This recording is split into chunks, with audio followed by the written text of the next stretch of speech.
सभी को आप वंदन। आज मैं आपको एक कहानी सुनाऊंगी जिसका शीर्षक है धैर्य की परीक्षा।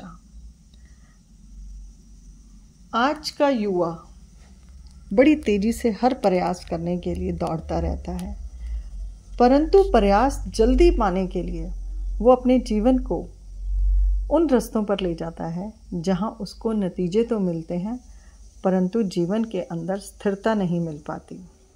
ऐसी ही एक कहानी आज मैं लेकर आई हूँ आप सबके सामने, जो एक गुरु और शिष्य की कहानी है।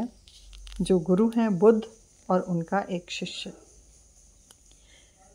गौतम बुद्ध का एक शिष्य बड़ा ही विचलित था। गौतम बुद्ध के पास आए और बोला, हे भगवान, आप मुझे बताओ कि मैं ये ध्यान करता हूँ, साधना करता हूँ, फिर भी मेरा मन शांत नहीं होता, क्या करूँ मैं? बुद्ध मुस्कुराए। उन्होंने कहा, प्रयास करते रहो। उसने कहा कि मुझे ये ध्यान की सफलता कब तक मिल जाएगी? गौतम बुद्ध ने कहा 10 साल तक। उसने कहा, मैं नाम जप ध्यान अगर और बढ़ा दूं? तो बुद्ध ने कहा 20 साल तक। अब इस पर लड़का थोड़ा सा बेचैन हुआ और रोने लगा। कहता है कि हे भगवान, आप मजाक क्यों कर रहे हैं मुझसे? मेरी स्थिति को आप बताएं।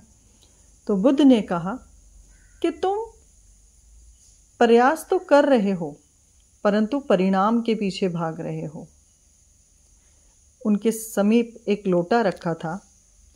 बुद्ध ने उस लोटे में एक कंकड़ डाला। पानी छलछलाहट करके पानी की स्थिति बिगड़ गई। बुद्ध ने कहा, जब तक ये पत्थर स्थिर होकर पानी को नहीं रोकेगा तब तक ये पानी में प्रतिबिंब नहीं दिखेगा। इसलिए तुम्हारा जो मन विचलित है वो तुम्हारे धैर्य को खो रहा है और विश्वास को।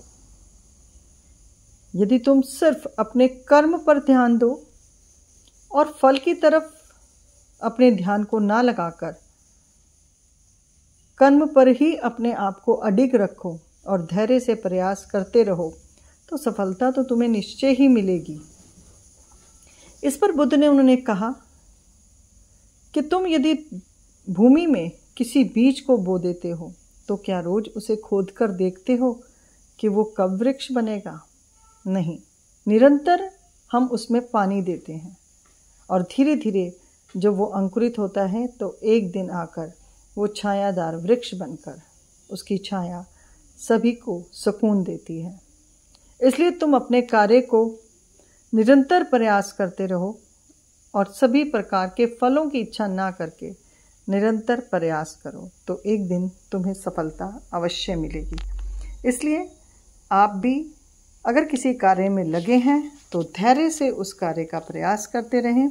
सफलता निश्चय ही मिलेगी, परंतु यदि आप परिणाम की तरफ ध्यान लगाएंगे तो वही परिणाम आपको और देरी से मिलेगा, जिसके कारण आप असफलता को महसूस करने लगेंगे। धन्यवाद।